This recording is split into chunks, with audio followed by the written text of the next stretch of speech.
Hi friends, welcome to my YouTube channel Neeta ಕಿಚನ್ಗೆ ಸ್ವಾಗತ. ಎಲ್ಲರೂ ಹೇಗಿದ್ದೀರಾ? ಏನಪ್ಪ ಇವಳು ಇವತ್ತು ಲೆಗ್ ಪೀಸ್ ಇಟ್ಕೊಂಡು ತೋರಿಸ್ತಾ ಇದ್ದಾಳೆ ಅಂತ ಅಂದ್ಕೊಂಡಿದ್ದೀರಾ? ಇವತ್ತೊಂದು ಇದರಲ್ಲಿ ಸ್ಪೆಷಲ್ ಆಗಿರೋಂಥ ಒಂದು ರೆಸಿಪಿ ಮಾಡ್ತಾಯಿದ್ದೀನಿ. ಬನ್ನಿ, ಇದನ್ನು ಇವಾಗ ನಾವು ಲೆಗ್ ಪೀಸ್ನ ಮ್ಯಾರಿನೇಟ್ ಮಾಡೋಣ. ಹಾಗೆ ಇದರಲ್ಲಿ 1 ಸ್ಪೂನ್ ಆಗೋಷ್ಟು ಅರಶಿನ ಹಾಕ್ತಾಯಿದ್ದೀನಿ. ಹಾಗೆ ಸ್ವಲ್ಪ ಉಪ್ಪು ಹಾಕಿ ಇವಾಗ ನಾವು ಇದನ್ನು ಮ್ಯಾರಿನೇಟ್ ಮಾಡಲಿಕ್ಕೆ ಎತ್ತಿಡುವ. ಹಾಗೆ ಇದಕ್ಕೆ ಜಿಂಜರ್ ಗಾರ್ಲಿಕ್ ಪೇಸ್ಟ್ ಕೂಡ ಹಾಕಿದ್ದೀನಿ. ಹಾಗೆ ಒಂದು ಅರ್ಧ ಲೆಮನ್ ಹಾಕಿದ್ದೀನಿ. ಚೆನ್ನಾಗಿ ಮಿಕ್ಸ್ ಮಾಡ್ಕೊಳ್ಬೇಕು, ಎಲ್ಲ ಕವರ್ ಆಗಬೇಕು ಲೆಗ್ ಪೀಸ್ಗಳಿಗೆ. ಯಾಕಂದರೆ ಇದು ಚೆನ್ನಾಗಿ ಮ್ಯಾರಿನೇಟ್ ಆದರೆ ಚೆನ್ನಾಗಿ ಟೇಸ್ಟ್ ಕೂಡ ಬರುತ್ತೆ. ಅದಕ್ಕೋಸ್ಕರ ನೋಡಿ ಮ್ಯಾರಿನೇಟ್ ಆಯಿತು. ಇವಾಗ ನಾವಿಲ್ಲಿ ಇದಕ್ಕೆ ಮಸಾಲೆ ಬೇಕಲ್ವ, ಅದನ್ನು ಫ್ರೈ ಮಾಡ್ಕೊಳ್ವ. ಇವಾಗ ಗ್ಯಾಸ್ನ ಆನ್ ಮಾಡಿದೆ, ಆಮೇಲೆ ಪ್ಯಾನ್ ಇಟ್ಟೆ. ಪ್ಯಾನ್ ಸ್ವಲ್ಪ ಬಿಸಿ ಆಗ್ತಾ ಬರ್ತಾ ಇದೆ ನೋಡಿ. ಬಿಸಿ ಆಗ್ತಾ ಬರುವಾಗಲೇ ನಾವಿಲ್ಲಿ 2 ಸ್ಪೂನ್ ಆಗೋಷ್ಟು ಕೊತ್ತಂಬರಿ ಫ್ರೈ ಮಾಡಿಗೆ, ಆಯಿಲ್ ಹಾಕ್ಲಿಕ್ಕಿಲ್ಲ ಇದಕ್ಕೆ, ಫ್ರೈ ಮಾಡಿ. ಆಮೇಲೆ ಮೆಂತೆ 4ರಿಂದ 5 ಮೆಂತೆ ಹಾಕಿದರೆ ಸಾಕು. ಆಮೇಲೆ 1 ಸ್ಪೂನ್ ಆಗೋಷ್ಟು ಜೀರಿಗೆ, ಎಳ್ಳು 1.5 ಸ್ಪೂನ್ ಆಗೋಷ್ಟು ಎಳ್ಳು, ಆಮೇಲೆ ಬಡ್ಸೊಪ್ಪು, ಆಮೇಲೆ 2 ಚಕ್ಕೆ, 4 ಏಲಕ್ಕಿ, 2 ಲವಂಗ. ಈಗ ಇದನ್ನು ಚೆನ್ನಾಗಿ ಫ್ರೈ ಮಾಡ್ಕೊಳ್ಬೇಕು. ಇದು ಸ್ವಲ್ಪ ಕೆಂಪು ಬಣ್ಣ ಬರುವವರೆಗೂ ಫ್ರೈ ಮಾಡ್ಕೊಳ್ಬೇಕು. ಇದಕ್ಕೆ ಆಯಿಲ್ ಹಾಕ್ಲಿಕ್ಕಿಲ್ಲ, ಈ ಮೆತ್ತೆ ಇದಕ್ಕೆಲ್ಲ, ಕೊತ್ತಂಬರಿಗೆಲ್ಲ. ಆಮೇಲೆ ಇಲ್ಲಿ 1 ಸ್ಪೂನ್ ಆಗೋಷ್ಟು ಪೆಪ್ಪರ್ ಹಾಕಿದ್ದೀನಿ. ಇವಾಗ ಇದು ಫ್ರೈ ಆಗ್ತಾ ಆಯಿತು ನೋಡಿ, ಕೆಂಪು ಬಣ್ಣ ಕೂಡ ಚೆನ್ನಾಗಿ ಬಂದಿದೆ. ಇವಾಗ ಅದೇ ಪ್ಯಾನಲ್ಲಿ ಇವಾಗ ನಾವಿಲ್ಲಿ ಬ್ಯಾಡಗಿ ಮೆಣಸನ್ನು ಫ್ರೈ ಮಾಡ್ಕೊಳ್ವ. ಹಾಗೆ ಇಲ್ಲಿ ನಾನು 1 ಸ್ಪೂನ್ ಆಗೋಷ್ಟು ಎಣ್ಣೆ ಹಾಕಿದ್ದೀನಿ. ಆಮೇಲೆ ಇದನ್ನು ಬ್ಯಾಡಗಿ ಮೆಣಸನ್ನ ಯಾಕೆ ಇಷ್ಟು ತಗೊಂಡಿದ್ದೀನಿ ಅಂದ್ಕೊಂಡಿದ್ದೀರಾ? ಇದು ಸ್ವಲ್ಪ ಖಾರನೂ ಆಗಬೇಕು.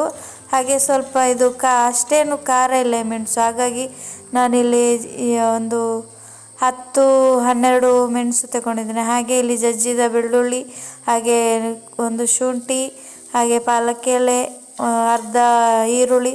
ಇದನ್ನು ಚೆನ್ನಾಗಿ ಫ್ರೈ ಮಾಡ್ಕೊಳ್ಬೇಕು. ಈರುಳ್ಳಿ ಮತ್ತು ಬೆಳ್ಳುಳ್ಳಿ ಚೆನ್ನಾಗಿ ಫ್ರೈ ಆಗಬೇಕು. ಇವಾಗ ಇದೆಲ್ಲ ಫ್ರೈ ಆಯಿತು.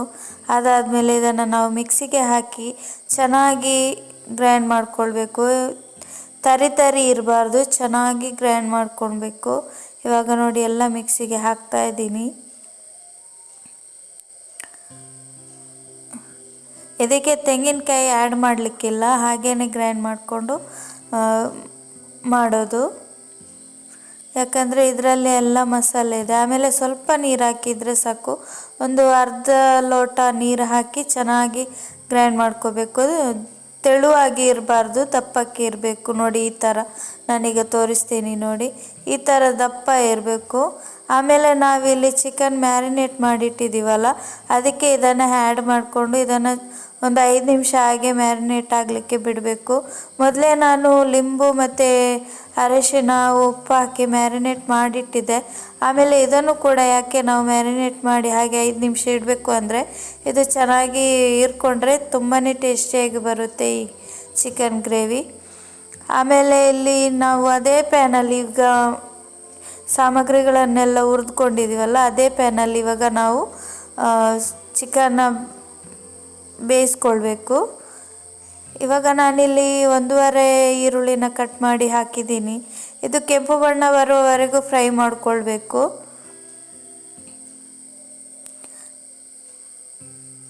ಚೆನ್ನಾಗಿ ಫಸ್ಟಿಗೆ ನಾವು ಇದನ್ನು ಎಣ್ಣೆಯಲ್ಲಿ ಸ್ವಲ್ಪ ಫ್ರೈ ಮಾಡಿಕೊಳ್ಬೇಕು. ಆಮೇಲೆ ಇದಕ್ಕೆ ನಾವು ಸ್ವಲ್ಪ ಅರಶಿನ ಹಾಕಿ ಮಿಕ್ಸ್ ಮಾಡಿಕೊಳ್ಬೇಕು. ಆಮೇಲೆ ಇದು ಸ್ವಲ್ಪ ಕೆಂಪು ಬಣ್ಣ ಬರುವವರೆಗೂ ಫ್ರೈ ಮಾಡಿಕೊಳ್ಬೇಕು. ಅರಶಿನ ಹಸಿ ವಾಸನೆ ಹೋಗುವವರೆಗೂ ಫ್ರೈ ಮಾಡಿಕೊಳ್ಬೇಕು. ಈರುಳ್ಳಿದ್ದು ಹಸಿ ವಾಸನೆ ಹೋಗುವವರೆಗೂ ಫ್ರೈ ಮಾಡಿಕೊಳ್ಬೇಕು. ಚೆನ್ನಾಗಿ ಫ್ರೈ ಆದಮೇಲೆ ನಾವಿದಕ್ಕೆ 1 ಟೊಮೆಟೊನ ಅರ್ಧ ಕಟ್ ಮಾಡಿ ಇಟ್ಟಿರೋವಂಥದ್ದನ್ನು ಹಾಕ್ತಾಯಿದ್ದೀವಿ. ಹಾಗೆ 1 ಸ್ಪೂನ್ ಆಗೋಷ್ಟು ಜಿಂಜರ್ ಗಾರ್ಲಿಕ್ ಪೇಸ್ಟ್ ಕೂಡ ಹಾಕಿ ಚೆನ್ನಾಗಿ ಫ್ರೈ ಮಾಡ್ಕೊಳ್ಬೇಕು. ಟೊಮೆಟೊ ಫ್ರೈ ಆಗಬೇಕು, ಚೆಂದ ಫ್ರೈ ಆಗಬೇಕು. ಆಮೇಲೆ ನಾವಿಲ್ಲಿ ಮ್ಯಾರಿನೇಟ್ ಮಾಡಿಟ್ಟಿರುವಂಥ ಚಿಕನ್ನ ಇದಕ್ಕೆ ಆ್ಯಡ್ ಮಾಡ್ಕೊಳ್ಬೇಕು. ನಾವಿದನ್ನು ಚಿಕನ್ನ ಆ್ಯಡ್ ಮಾಡಿ ಆದಮೇಲೆ ಸ್ವಲ್ಪ ಆವಾಗಲೇ ನೀರು ಹಾಕ್ಕೋಬಾರ್ದು, ಆಮೇಲೆ ಹಾಕಬೇಕು. ಈ ಎಣ್ಣೆ ಎಲ್ಲ ಮಸಾಲೆಗೆ ಸರಿಯಾಗಿ ಅಂಟ್ಕೊಳ್ಬೇಕು, ಅಲ್ಲಿವರೆಗೂ ಮಿಕ್ಸ್ ಮಾಡ್ಕೊಳ್ಬೇಕು. ಎಣ್ಣೆ ನೋಡಿ ಸೈಡಲ್ಲಿ ನಿಮಗೆ ಎಣ್ಣೆ ಕಾಣಿಸ್ತಾ ಇರ್ಬೋದು. ಆ ಎಣ್ಣೆನ ಚೆನ್ನಾಗಿ ಮಿಕ್ಸ್ ಮಾಡ್ಕೊಳ್ಬೇಕು, ಮಸಾಲೆ ಮತ್ತು ಚಿಕನ್ಗೆ ಚೆನ್ನಾಗಿ ಎಳ್ಕೊಬೇಕು. ಈಗ ನೋಡಿ ಸೈಡಲ್ಲೆಲ್ಲ ಅಷ್ಟೇನು ಎಣ್ಣೆ ಆಯಿಲ್ ಕಾಣಿಸ್ತಾ ಇಲ್ಲ ನೋಡಿ, ನಿಮಗೇ ಗೊತ್ತಾಗ್ಬೇಕು. ಆಮೇಲೆ ಕೊನೆಗೆ ಒಂದು ಅರ್ಧ ಲಿಂಬು ಹಿಂಡ್ಕೊಂಡು ಅದರ ರಸನ ಹಾಕ್ಕೊಳ್ಬೇಕು. ಆಮೇಲೆ ಕೊನೆಗೆ ಒಂದು ಸ್ವಲ್ಪ ಸೋಯಾ ಸಾಸ್ ಹಾಕಿ ಒಂದು 1/4 ಸ್ಪೂನ್ ಆಗೋಷ್ಟು ಸೋಯಾ ಸಾಸ್ ಹಾಕಿ ಮಿಕ್ಸ್ ಮಾಡ್ಕೊಳ್ಬೇಕು, ಚೆನ್ನಾಗಿ ಮಿಕ್ಸ್ ಮಾಡ್ಕೊಳ್ಬೇಕು. ಎಲ್ಲ ಕಡೆ ಈ ಮಸಾಲೆ ಸೋಯಾ ಸಾಸ್ ಮಿಕ್ಸ್ ಆಗಬೇಕು, ಅಲ್ಲಿ ಇದ್ದರೆ ಸ್ವಲ್ಪ ಟೇಸ್ಟ್ ಚೆನ್ನಾಗಿ ಬರಲ್ಲ. ಆಮೇಲೆ ಇದು ಎಣ್ಣೆ ಎಲ್ಲ ಚೆನ್ನಾಗಿ ಮಿಕ್ಸ್ ಆದಮೇಲೆ ಸ್ವಲ್ಪ ಒಂದು ಚಿಕ್ಕ ಲೋಟದಲ್ಲಿ ಒಂದು ಅರ್ಧ ಲೋಟ ನೀರು ಹಾಕಿದರೆ ಸಾಕು, ಚೆನ್ನಾಗಿ ಅದು. ಯಾಕಂದರೆ ಇಲ್ಲಾಂದರೆ ತಳ ಹಿಡ್ದಾಗ ಆಗುತ್ತೆ, ಅದಕ್ಕೋಸ್ಕರ ನಾನು ಸ್ವಲ್ಪ ನೀರು ಆ್ಯಡ್ ಮಾಡಿಕೊಂಡೆ. ಇನ್ನೂ ಇದಕ್ಕೆ ನೀರು ಆ್ಯಡ್ ಮಾಡಬೇಕಂತ ಏನಿಲ್ಲ, ಅದರಲ್ಲೇ ಬೇಯಬೇಕು. ಆಮೇಲೆ ಸ್ವಲ್ಪ ನಿಮಗೆ ತುಪ್ಪ ಹಾಕ್ಕೊಳ್ಬೇಕಂದ್ರೆ ತುಪ್ಪ ಹಾಕ್ಕೊಳ್ಬೋದು. ನಾನಿಲ್ಲಿ ತುಪ್ಪ ಹಾಕ್ಕೊಂಡಿದ್ದೀನಿ, ಒಂದು ಸ್ಪೂನ್ ಆಗೋಷ್ಟು. ತುಪ್ಪ ಹಾಕಿದರೆ ಅಂತೂ ಚೆನ್ನಾಗಿ ಸ್ಮೆಲ್ ಕೂಡ ಬರುತ್ತೆ, ಸಖತ್ತಾಗಿ ಬಂದಿದೆ ನೋಡಿ. ಆವಾಗ ನಾನು ನೀರು ಹಾಕಿದ್ರು, ಸ್ವಲ್ಪ ನೀರು ಹಾಕಿದ್ದೆಲ್ಲ. ಇವಾಗ ನೋಡಿ ಚೆನ್ನಾಗಿ ಬೆಂದಾದಮೇಲೆ ಇದು ನೋಡಿ ಎಣ್ಣೆ ಯಾವ ರೀತಿ ಬಿಟ್ಟಿದೆ ನೋಡಿ. ನಿಮಗೆ ಮಸಾಲೆ ನೋಡಿ, ಇದು ಗ್ರೇವಿ ಥರ ಇರಬೇಕು, ಗಟ್ಟಿಯಾಗಿ ಇರಬೇಕು ಸ್ವಲ್ಪ. ಮತ್ತು ನಾವಿಲ್ಲಿ ಚಿಕನ್ ಒಂದು ಸೈಡ್ ಬೆಂದಮೇಲೆ ಮತ್ತೆ ಉಲ್ಟಾ ಮಾಡಿ ಹಾಕ್ತಾ ಇರಬೇಕು. ಒಂದೇ ಸೈಡ್ ಹಾಕಿದರೆ ಇದು ಮಸಾಲೆ ನೀರಿಲ್ಲಲ್ಲ, ಹಾಗಾಗಿ ದಪ್ಪ ಇರೋದ್ರಿಂದ ನಾವು ಇದನ್ನು ಉಲ್ಟಾ ಮಾಡ್ತಾನೆ ಇರಬೇಕು. ಚೆನ್ನಾಗಿ ಬೇಯಬೇಕಲ್ಲ, ಲೆಗ್ ಪೀಸ್ ಅಲ್ವಾ.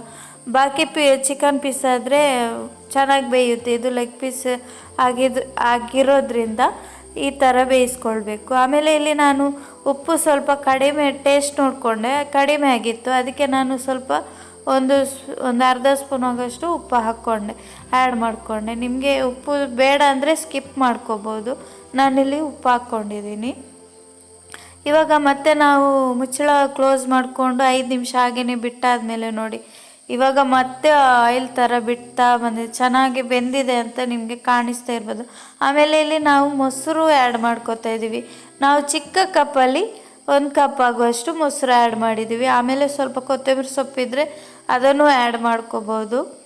ಚೆನ್ನಾಗಿ ಕಾಣಿಸ್ತಾ ಇದೆ, ಹೀಗೇ ಇರಲಿ ಅಂತ ಅನಿಸ್ತಾ ಇದೆ, ಆದರೂ ಪರವಾಗಿಲ್ಲ, ಅದನ್ನು ಮಿಕ್ಸ್ ಮಾಡ್ಕೋಬೇಕು. ಈಗ ಈ ಮೊಸರು ಮತ್ತು ಕೊತ್ತಂಬರಿ ಸೊಪ್ಪು ಹಾಕಿ ಒಂದು 5 ನಿಮಿಷ ಹಾಗೇ ಬಿಡಬೇಕು. ಆಮೇಲೆ ಇದನ್ನು ಮಿಕ್ಸ್ ಮಾಡ್ಕೋಬೇಕು. ನೋಡಿ ಚೆನ್ನಾಗಿ ಮಿಕ್ಸ್ ಮಾಡಿ ಆದಮೇಲೆ ಮತ್ತೊಂದು 2 ನಿಮಿಷ ಹಾಗೇ ಬಿಡಬೇಕು. ಮತ್ತು ಗ್ಯಾಸ್ ಆಫ್ ಮಾಡಿ ಮುಚ್ಚಳ ಮುಚ್ಚಿ ಒಂದು 10 ನಿಮಿಷ ಹಾಗೇ ಬಿಡಬೇಕು. ಗ್ಯಾಸ್ ಆಫ್ ಮಾಡಿ, ಆ ಗ್ಯಾಸ್ ಆನ್ ಇರಬಾರ್ದು. ಇವಾಗ ನೋಡಿ ನಮ್ಮ chicken leg piece gravy ready ಆಯಿತು. ಯಾವ ರೀತಿ ಬಂದಿದೆ ನೋಡಿ, ನಿಮಗೆ ಕಾಣಿಸ್ತಾ ಇರ್ಬೋದು, ತುಂಬಾ ಚೆನ್ನಾಗಿ ಬಂದಿದೆ. ನೀವು ಕೂಡ ಮನೇಲಿ ಟ್ರೈ ಮಾಡಿ. ಹಾಗೆ ಯಾರೆಲ್ಲ ನನ್ನ ಚಾನಲ್ನ ಸಬ್ಸ್ಕ್ರೈಬ್ ಮಾಡಿಲ್ಲ, ಈ ಕೂಡಲೇ ಹೋಗಿ ನನ್ನ ಚಾನಲ್ನ ಸಬ್ಸ್ಕ್ರೈಬ್ ಮಾಡಿ, ಲೈಕ್ ಮಾಡಿ, ಶೇರ್ ಮಾಡಿ, ಕಮೆಂಟ್ ಮಾಡಿ. ಹಾಗೆ ನೋಡಿ ಎಷ್ಟು ಚೆನ್ನಾಗಿ ಬಂದಿದೆ, ನಾನಂತೂ ತುಂಬಾ ಎಂಜಾಯ್ ಮಾಡಿ ತಿಂದೆ, ಸಖತ್ತಾಗಿತ್ತು. ನೀವು ಕೂಡ ಮನೆಯಲ್ಲಿ ಮಾಡಿ ತಿಂದು ಹೇಗಿದೆ ಅಂತೇಳಿ ನನಗೆ ಕಮೆಂಟಲ್ಲಿ ಬಂದು ಹೇಳಿ. ಅದಕ್ಕಿಂತ ಮುಂಚೆ ಹೇಳ್ಬೋದು, ತೊಂದರೆ ಏನಿಲ್ಲ. Okay, thank you for watching, bye.